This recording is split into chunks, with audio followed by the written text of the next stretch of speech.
this is the second part of this pond. I think we did the first part round about July and August last year.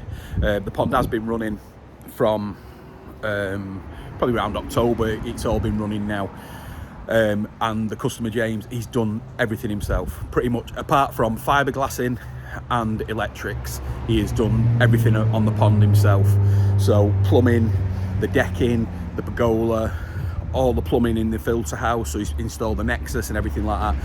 Now the good thing about this pond, it's weird, it's 3,000 gallons, and at the present time it's running on a Nexus 320 plus.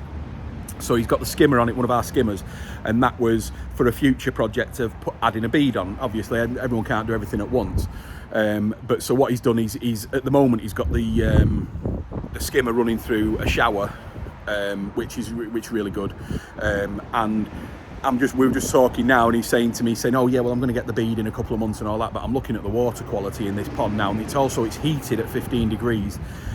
I mean, I think it's just perfect as it is. I mean, the water is gin clear, and the fish look great. I've just brought another couple of fish down for him, and the water quality in this pond now, it just looked great just off the Nexus. So what we'll do is spin it round now, and we'll have a bit of a look at it. But it's changed a hell of a lot from the last one, which I'll have put up on the top or whatever it is. And then you can see the first video as well. Share it on the story as well.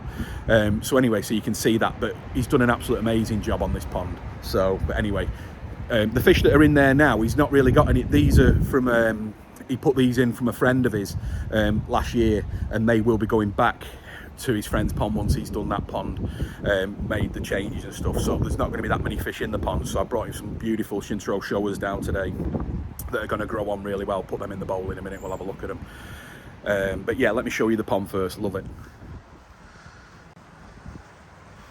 And there we go.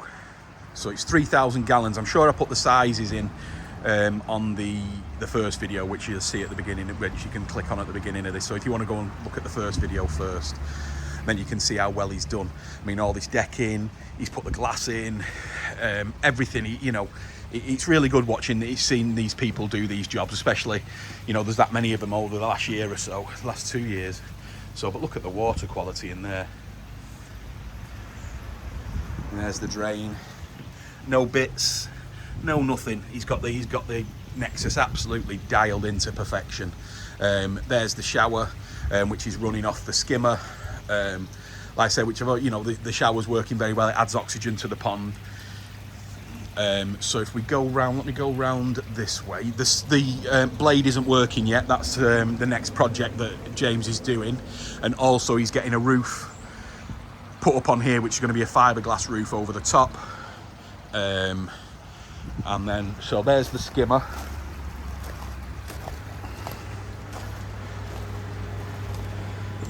We've got all the electrics here. Got the Varipumps. So at the moment there is a 30,000 Varipump running on the skimmer line, which was going to be in the future for a bead, but maybe we're just going to play that by ear. We might not even need it. So we've got a 130 air pump and a 95. So he's added a little bit of extra air into the Nexus, and he's added a little bit of extra media. Now I've just had a conversation with him now about adding extra media, is that you do have to be careful sometimes that, as I've said in other videos, K1 works off how much food you feed, not how many fish are in the pond. And if you don't get it pretty much right, then you will suffer with, you might get the odd, like frustrating nitrite readings and stuff like that because you've got too much media. But now in here there's about 200 litres, plenty of air, and it's heated, so he is feeding quite a lot of food, which is great. He's got the air source down at the back there. We just go round. We've got a 55 watt UV. There is 3 returns in the pond, but there is an extra one that he can use for when the bead was going to be plumbed in. So there is a blanked off feed in there as well, which he's going to use if and when he uses the bead. So we've got the 4-inch coming into the Nexus, straight in, looking great. I think sometimes with the Nexus, when you see them, when you see the outer chamber and the inner chamber absolutely exact, you've got it dialed in great, and this is working a treat now. There's he did have some readings at the beginning, but that's because he dumped a lot of fish in all at once from a friend of his. So he did have some night chat, but now there's no readings, everything's perfect. So it's just running really well.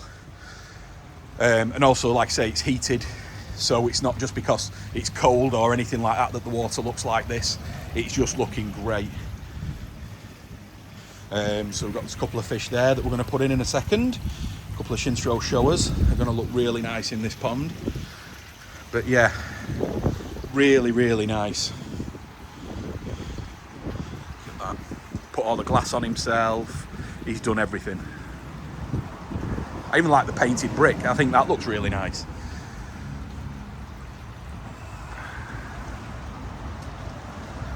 But then you've got like the house there, so you can see from the patio windows. That's just going to go straight in, so you can just sit at the door there and just look into the pond. Fantastic. I mean, the weather's beautiful today, so it's even nice to come outside here, even though we're at the beginning of March.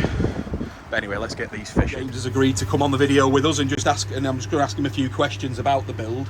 So as we discussed, what do you think the most trickiest part of the build was?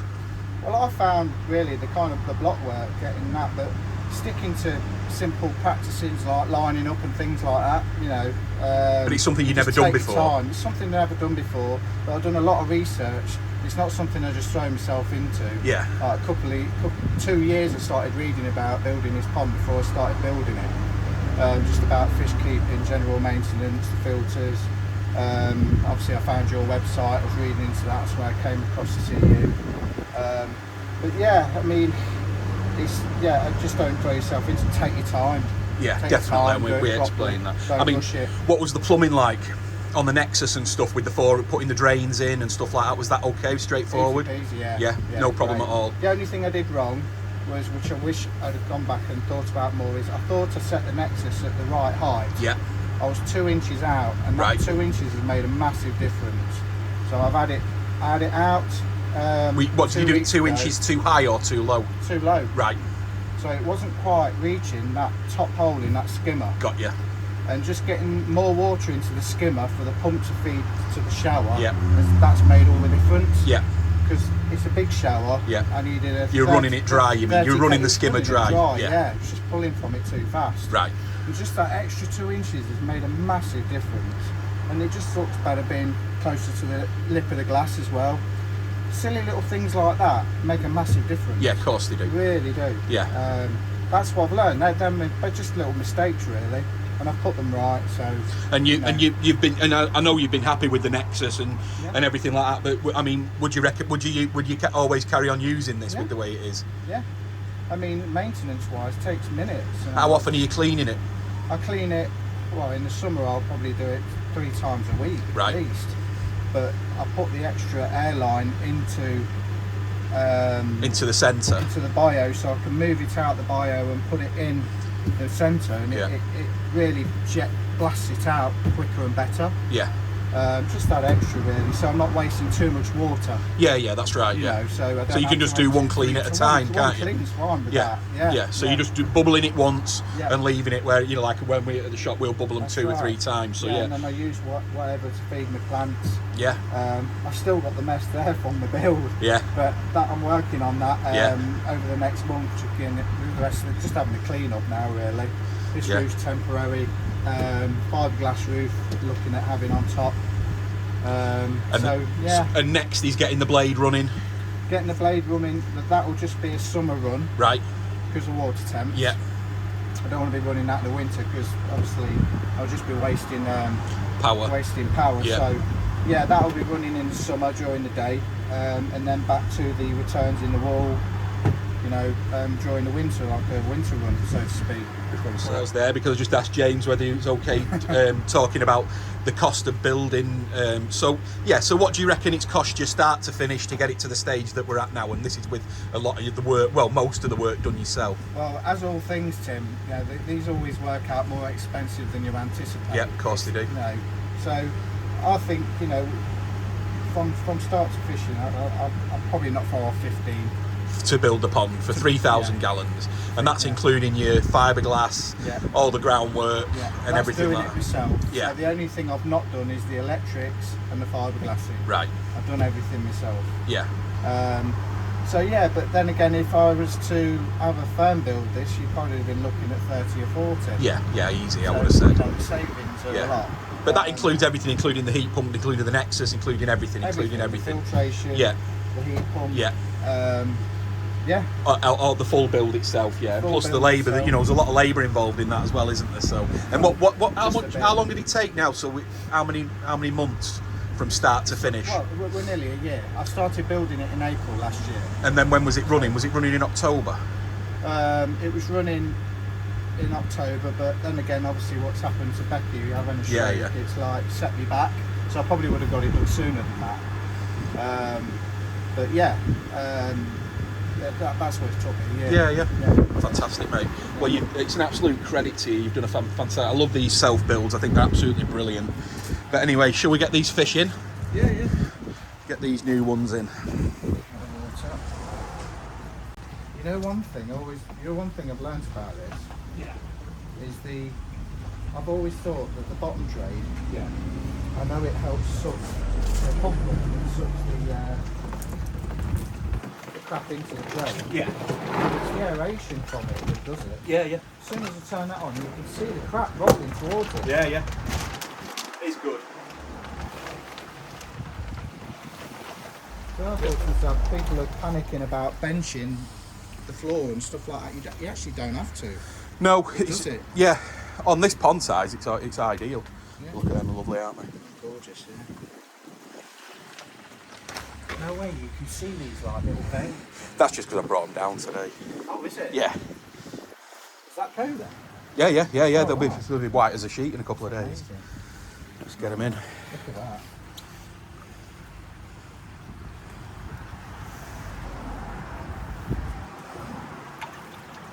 I'm just feeding like twice a day. Yeah.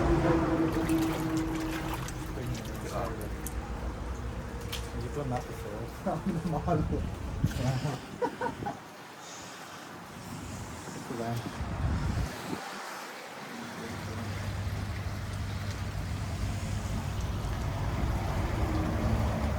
Tell you what, James, can you turn the air off for a sec? Notice they move that a bit more when you turn it off. Spook a little bit as well.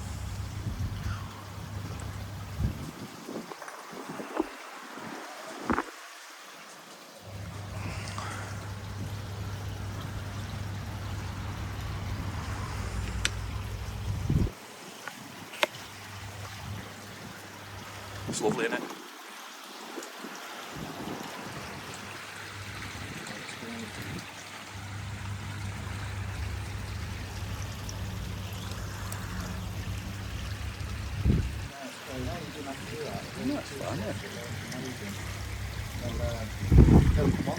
Yeah, they will, especially. Yeah, that's it.